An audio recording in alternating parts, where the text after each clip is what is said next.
Не, я не прадыктую ніякі код. А вам настойліва раю больш не падманваць людзей і як мага хутчэй ратаваць сваю душу ад пекла. Сённяшнія махляры калісьці былі дзецьмі і, напэўна, марылі пра іншую прафесію. У які ж момант нешта пайшло не так? Чаму ім не змаглі прывіць каштоўнасць праўды? А хлусня, мае дарагія, мае вельмі сур'ёзныя наступствы і вынесеныя з хаты грошы – гэта нават не самае страшнае з іх. Я цяпер думаю, якімі вырастуць нашы дзеці. І як навучыць іх адрозніваць выразна хлусню ад праўды, як навучыць іх не падманваць і самім не стаць ахвярай чужога падману. Нам, дарослым, таксама было б някепска атрымаць такі урок, праўда? Давайте разам яго і атрымаем. Запрашаю на утульную тэрыторыю жанчын надзеі. Жанчыны надзеі. Вітаю, дарагія дзяўчаткі! Я, Тацяна Немчанінава, рада сёння быць з вамі. Кажу гэта не для прыгожага слоўца, гэта шчырая праўда. Хоць часам мы прамаўляем такія словы далёка не ад чыстага сэрца. Мы лёгка ўпускаем у сваё жыццё дробную хлусню, нават не заўважаючы гэтага. Таму сёння пагаворым, як пазбавіцца ад хлусні ў сваім жыцці, як вучыць дзяцей быць шчырамі і як самім не стаць ахвярай падману. У гэтай кнізе усе лекі для душы і цела у поўнай меры знойдзеце. Францыск Скарына. Прадмова да Бібліі. Лекі для цела. Інтэрнэт – выдатная вынаходка, але чым больш часу мы праводзім у ім, тым цяжэй аддзяліць рэальнае жыццё ад выдумкі. Дзеці ўспрымаюць экранны сусвет кампутарных гульняў як сапраўдны, а мы, самі дарослыя, больш верым сацыяльным сеткам, чым рэчаіснасці. Ахвотней камунікуем у месенджерах, чым пры жывых сустрэчах. А рэклама, яна так дэманструе рэчы ці паслугі, што мы адразу ж хочам іх. Хоць часцей за ўсё яны нам не патрэбныя, але нас пераконваюць. Маркетынг маніпулюе нашым розумам і пачуццямі.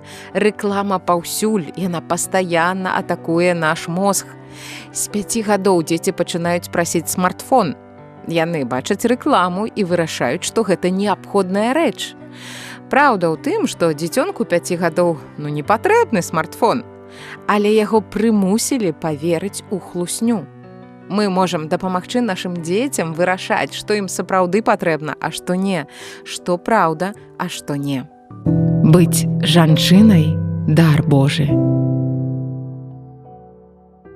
Па-першае, важная наша рэакцыя, калі дзеці кажуць такія не зусім праўдзівыя рэчы, у якія яны паверылі. Давайте разбярем на тым жа прыкладзе з мабільным тэлефонам. Прыходзіць 5-годка, я хачу, дай, ува ўсіх ёсць, і мне патрэбны.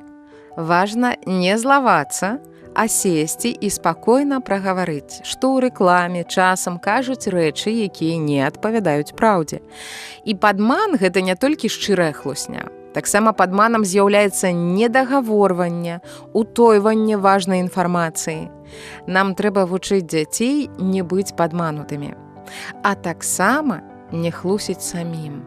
Аднойчы я гатавала на кухні і пачула гук разбітага шкла. Ён даносіўся з гасцёўні, дзе гулялі дзеці. Я пайшла туды і ўбачыла разбітую карціну. Пытаю, хто гэта зрабіў?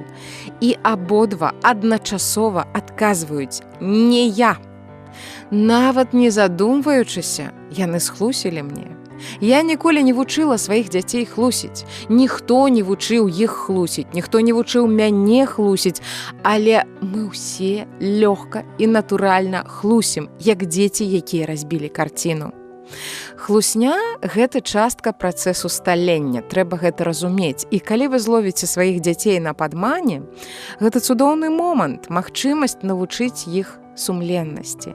Тут таксама важна рэагаваць спакойна, размаўляць з імі, тлумачыць, выкарыстоўваць гісторыі, прыклады. Скажыце ім, што казаць праўду патрабуе мужнасці. але гэта правільна і ганарова. Лепш трымацца праўды, нават калі гэта нялёгка і калі вас могуць пакараць.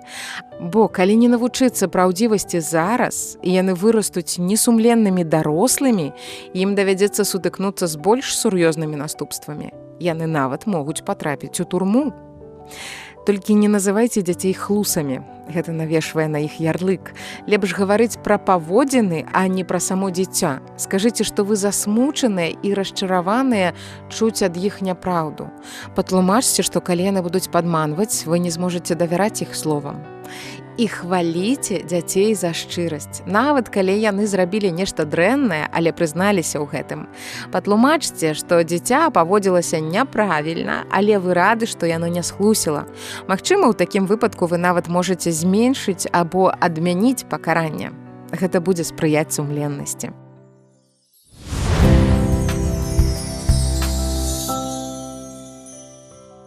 Такім чынам, першы важны аспект, каб прывучыць дзяцей да праўды, гэта наша разумная рэакцыя на хлусню.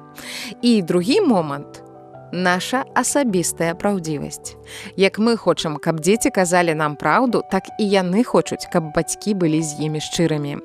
Часам дарослыя адгароджваюць дзяцей ад складанай праўды. Гэта заблытвае іх. Пераканайцеся, што вы шчырыя ва ўсім. Тлумачце на іх узроўні, спрашчайце, але не хлусьце.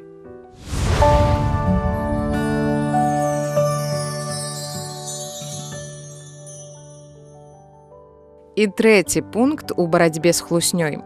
Калі дзіця часта падманвае, неабходна зразумець прычыну такіх паводзінаў. Вось некалькі магчымых варыянтаў.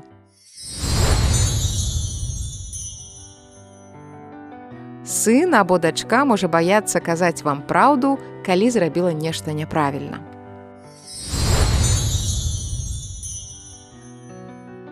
Дзеці могуць хлусіць, каб прыцягваць увагу. Магчыма, яны хлусяць, таму што іх бацькі, настаўнікі або сябры чакаюць ад іх занадта шмат. Яны могуць абараняцца няпраўдай ад смеху або крытыкі. А магчыма, яны проста прызвычаіліся хлусіць. Пасля таго, як вы зразумееце, чаму дзіця хлусіць, абмяркуйце гэта з ім і паспрабуйце разам разабрацца з праблемай. Скажыце, што хлусня мае сур'ёзныя наступствы, як для таго, каму хлусіць, так і для таго, хто хлусіць. Пасля музычнай паўзы я распавяду вам вельмі гучны прыклад падману. Таксама разбярэм, што рабіць, калі вы сталіся ахвярай хлусні і як у будучым не даць сябе падмануць.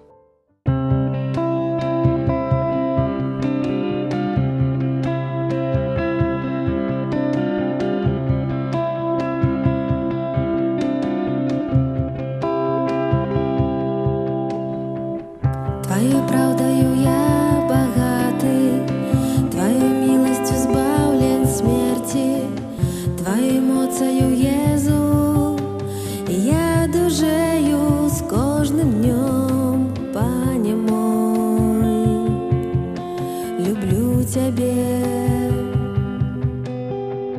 Твоей правдою я богатый, Твоей милостью избавлен смерти, Твоей эмоцию Езу, и я дужею с кожным днем, Пане мой, люблю Тебе.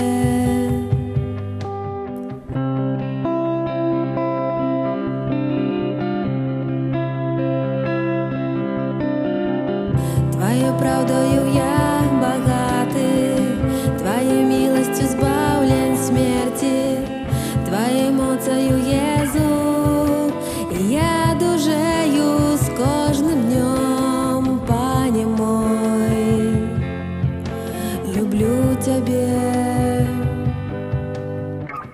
Твоей правдою я богатый, Твоей милостью избавлен смерти, Твоей эмоцию Езу, и я дужею с кожным днем, Пане мой, люблю Тебе, Пане мой.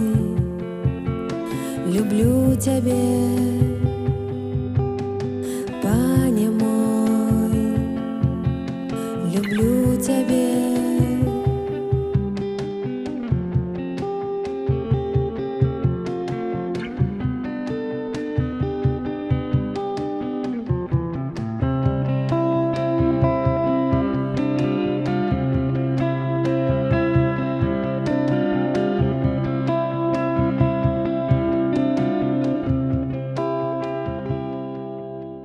У гэтай кнізе усе лекі для душы і цела у поўнай меры знойдзеце. Францыск Скарына, прадмова да Бібліі. Лекі для душы.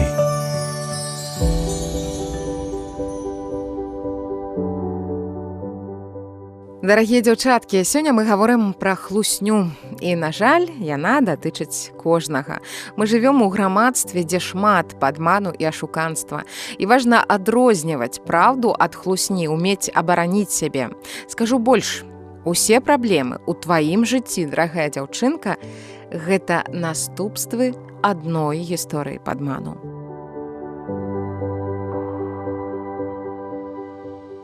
Думаю, сярод вас няма нікога, хто не ведае пра першых людзей, Адама і Еву, і пра тое, як яны пакаштавалі забаронены плод. У культуры прынята лічыць, што гэта быў яблык, але ў Бібліі не называецца канкрэтны від садавіны. Вядома толькі, што ён рос на дрэве спазнання дабра і зла. Гэта было адзінае дрэва ў шыкоўным эдэмскім садзе, з якога Бог забараніў есці плады. Але давайце па парадку. Паспрабуем акунуцца ў кантэкст гэтай гісторыі, каб адчуць сябе непасрэднымі назіральнікамі. Жанчыны надзеі. На пачатку Бог стварыў прыгожую зямлю і напоўніў яе зямнымі і марскімі істотамі, быдлам і птушкамі. Бог убачыў, што ўсё, што ён стварыў, добрае. Ён сказаў ім пладзіцца і множыцца. Потым Бог стварыў мужчыну і жанчыну.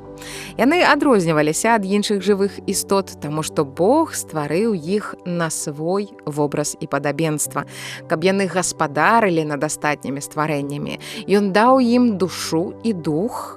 Потым Бог дабраславіў іх, сказаў ім пладзіцца і жыць вечна. Бог змясціў Адама і Еву ў прыгожым эдэмскім садзе. І Адаму даў асаблівую адказнасць даглядаць за ім. Гэтай пары не трэба было працаваць, каб зарабіць на жыццё. У іх было шмат ежы, вады. Бог проста хацеў атрымліваць асалоду ад кампаніі сваіх унікальных, асаблівых дзяцей. Яны хадзілі з ім, размаўлялі з ім у гэтым садзе, і ён сапраўды любіў іх. Бог сказаў Адаму і Еве, што яны могуць есці плады з кожнага дрэва ў садзе, акрамя аднаго. Мы ўжо казалі з вамі дрэва спазнання дабра і зла. Бог сказаў, што калі яны з'ядуць плады гэтага дрэва, то памруць. Бог давяраў чалавеку, ён не кантраляваў яго, не змушаў да пэўных дзеянняў. Ён даў людзям свабоду выбару, слухаць яго ці не. Шатан або змей ведаў, што Бог сказаў Адаму і Еве пра гэтае асаблівае дрэва і пачаў размаўляць з Евай, калі яна гуляла побач. Ён задаў ёй, здавалася б, нявіннае пытанне. Ці сапраўды Бог сказаў, што вы не павінны есці ніякіх пладоў у садзе? Вядома, мы можам іх есці, адказала Ева. Толькі з аднаго дрэва, што ў цэнтры саду, нам есці нельга.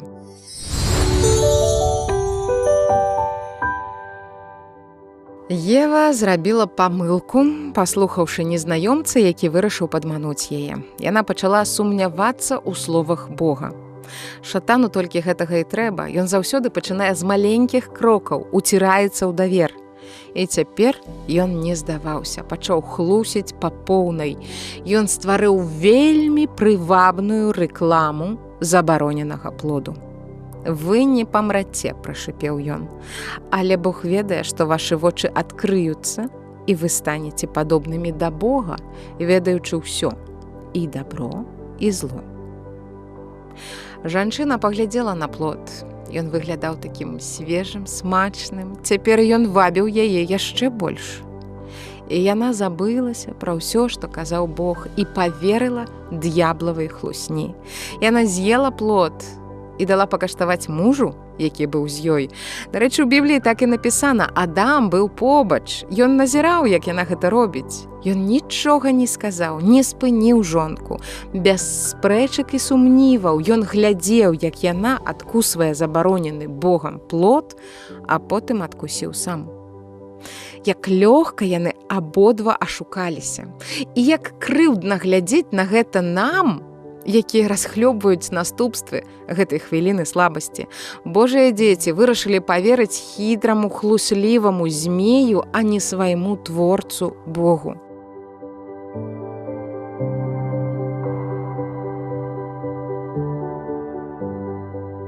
Да таго, як яны не паслухаліся, яны не адчувалі сораму, а цяпер раптам яны адчулі сорам сваёй галізны.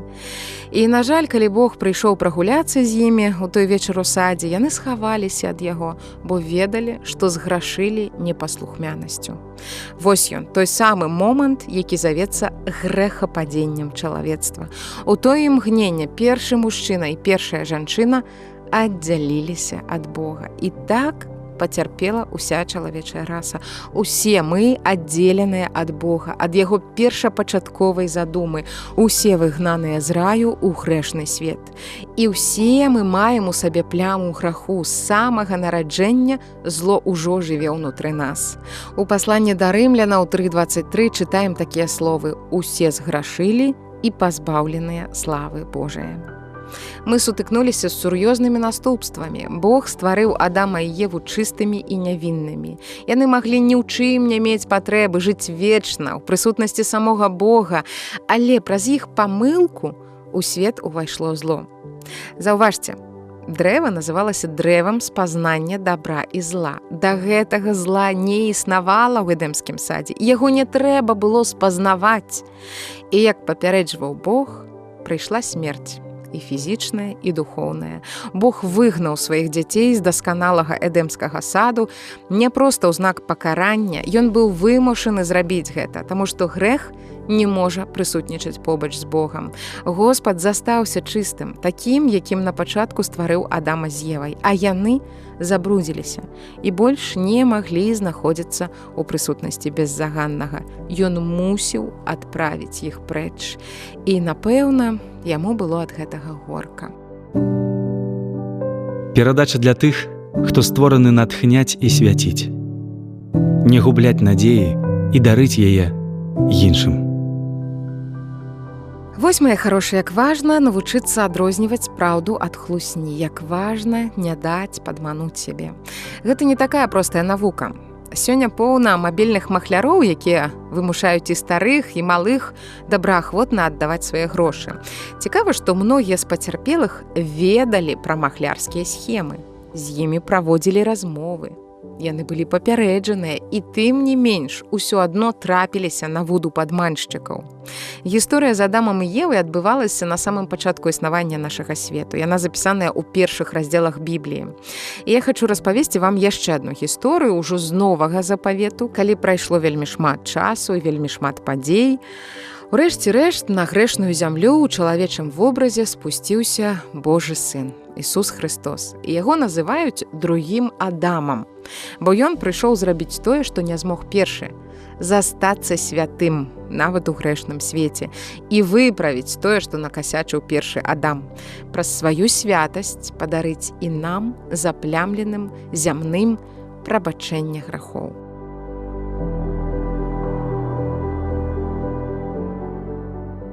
Ісус хадзіў па зямлі звычайным чалавекам. Ну, як звычайным. Ён уваскрашаў мёртвых, ацаляў сляпых, выганяў бесаў, хадзіў па вадзе, але пры гэтым паводзіўся як звычайны чалавек.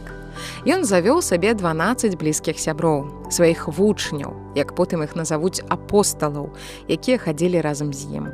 Ён давяраў ім свае сакрэты.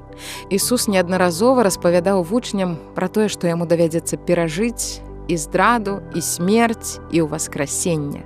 Ён рыхтаваў іх, але яны нібыта прапускалі міма вушэй. Калі Ісуса ўкрыжавалі, яго вучні былі разбітыя горам, разгубленыя. Яны баяліся пераследу, як Пётр, які адрокся ад Хрыста з мэтаў бяспекі. Ніхто з іх не ўзгадаў словы настаўніка пра ўваскрасенне. Ніхто не чакаў гэтага абяцанага этапу, бо калі ён казаў пра гэта раней, яны не паверылі. Не паверылі настолькі, што нават калі Марыя і іншыя жанчыны прыйшлі з весткай, што магіла пустая, а Ісус жывы, ніхто не прыняў гэта ўсур'ёз. Ісус з'явіўся іншым вучням. Ім таксама не паверылі. Ісус прыйшоў да іх на вячэру. Яны не верылі, лічылі яго прывідам, зданню. А Тамаш, празваны потым блізнюком, Фама неверуючы, нават дзярзнуў сказаць: «Не паверу, пакуль не ўкладу свае пальцы ў дзіркі на яго далонях». Лекі для душы. Дарагія дзяўчаткі, я прыгадала дзве гісторыі, каб паказаць нам з вамі, што сапраўды няпроста адрозніваць праўду ад хлусні. У першай гісторыі Адам з Евай паверылі няпраўдзе, а ў другой гісторыі вучні не верылі праўдзе.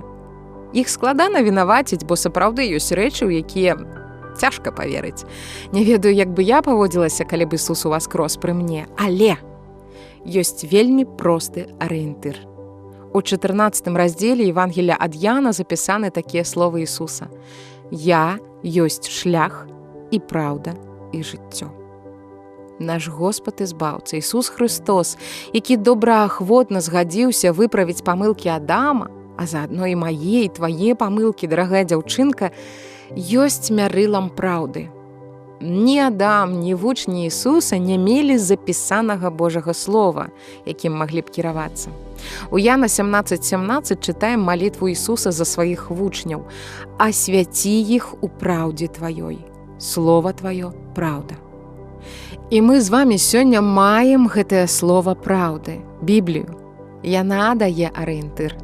І дзякуючы гісторыям, запісаным у ёй, мы ведаем, што наш Господ ёсць тым, хто здзяйсняе незвычайнае, тое, у што складана паверыць, але Ён ёсць Богам цудаў, і немагчымае для чалавека, магчымае для Бога. Усё, што ад Яго, і ёсць праўда. Прапаную прыняць гэтую праўду ў свае сэрцы і разам памаліцца. Дарагі Господ, дзякуй, што даў мне магчымасць вярнуцца да Цябе. Дзякуй за Сына Твайго Ісуса Хрыста, які палюбіў мяне яшчэ грэшнай. Я веру ў тое, што Ён памёр на крыжы замест мяне і панёс пакаранне за мае грахі. Калі ласка Божа, прабач мне мае правіны. Господ, я прашу Цябе за кожнага, хто зараз моліцца разам са мной. Прымі іх у сваю святую прысутнасць. Магчыма, нехта зрабіў цяжкі грэх. Нехта быў падмануты змеем і прыняў хлусню за праўду. Божа, змый усё, ачысці, адкрый вочы і сэрцы на слова Тваё, якое ёсць праўдаю для нас.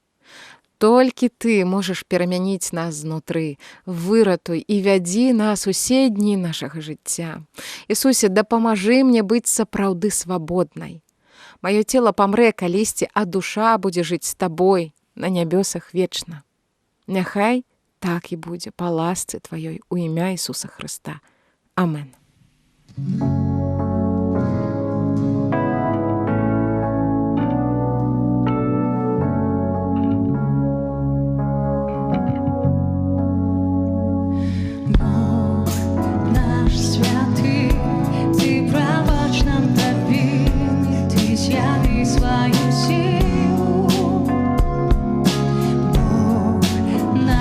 Святый, Ты наш Господь один, Ты збав нашу край.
зямлі, як на небе, запануе навеки, ўзыдзе слава Твоя, хай будзе воля Твоя, на зямлі, як на небе,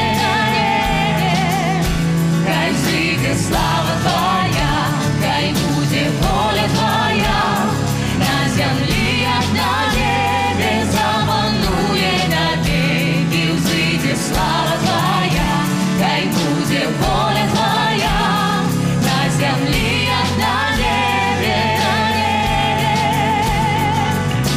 Правда Твоя, святая, сердце огонь, запалить и уславить Тебе, Беларусь. Воля Твоя, святая, над краиной зазяет, и уздымется вся Беларусь.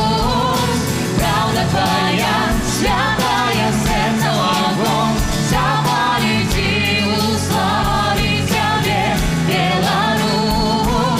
Воля Твоя, святая, над краиной зазяет, и уздымется вся Беларусь. Хай взыдзе слава Твоя, хай будзе воля Твоя, на зямлі, як на небе, запануе навеки, ўзыдзе слава Твоя, хай будзе воля Твоя, на зямлі, як на небе, хай взыдзе слава Твоя, хай будзе воля Твоя, на зямлі, як на небе, запануе навеки, ўзыдзе слава Твоя, хай будзе воля Твоя, на зямлі, на зямлі, хай будзе воля Твоя, на зямлі, хай будзе воля Твоя,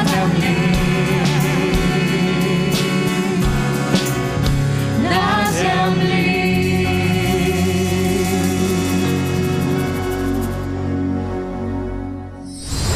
Скарбонка.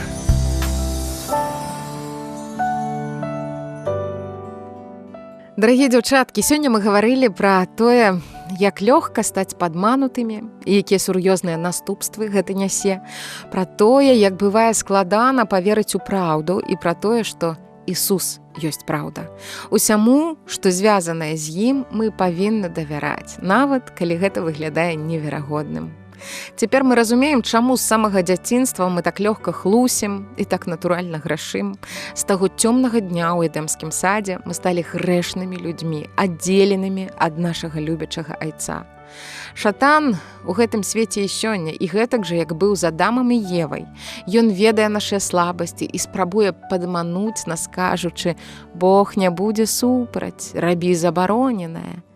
Так жа, як Адам з Евай, мы з табой маем выбар. Мы можам слухаць Бога і тое, што Ён кажа нам у сваім слове, і атрымаць яго дабраславенне, або слухаць хлусню шатана і дазволіць яму падмануць сябе. Таксама мы даведаліся, што Ісус прыйшоў на зямлю, каб выправіць памылку Адама, заплаціць за яе сваім жыццём, каб кожны чалавек, заплямлены грэхам Адама, быў ачышчаны вераю ў святасць Ісуса. І сапраўды, прайшоўшы зямное жыццё спакус і выпрабаванні, Сын Божы застаўся святым. Наш Бог справядлівы, Ён вярнуў нам магчымасць быць злучанымі, знаходзіцца ў прысутнасці Айца, не быць выгнанцамі, як Адам з Евай. Ісус сёння жывы і робіць неверагодныя рэчы, паверыўшы ў якія, мы назаўсёды вернемся ў Божую прысутнасць.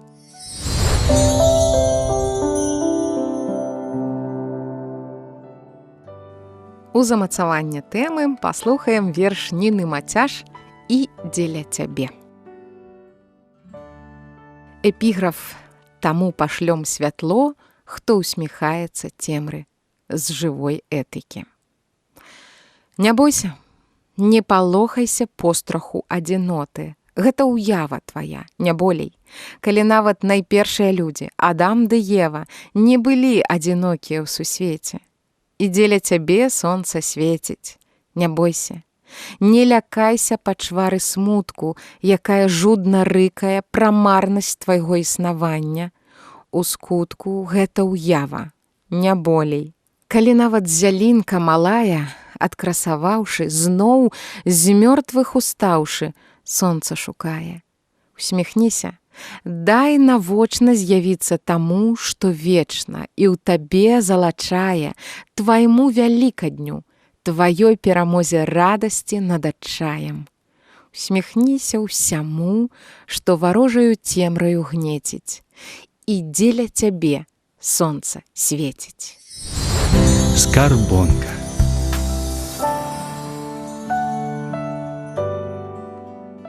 Дарагая моя дзяўчынка, сёння мы даведаліся, каму належыць голас падманшчыка і навучыліся адрозніваць яго. За 30 хвілін, што мы правялі разам, у нас прыбавілася сіл і смеласці ісці за Божым голасам і здзяйсняць тую праўду, якую ён патрабуе ад нас.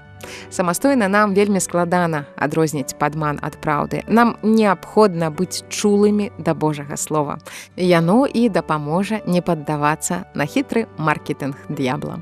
Я, Тацяна Немчанінова, ганаруся табой, дарагая дзяўчынка, і зычу табе непахіснай волі ў імкненні да святла.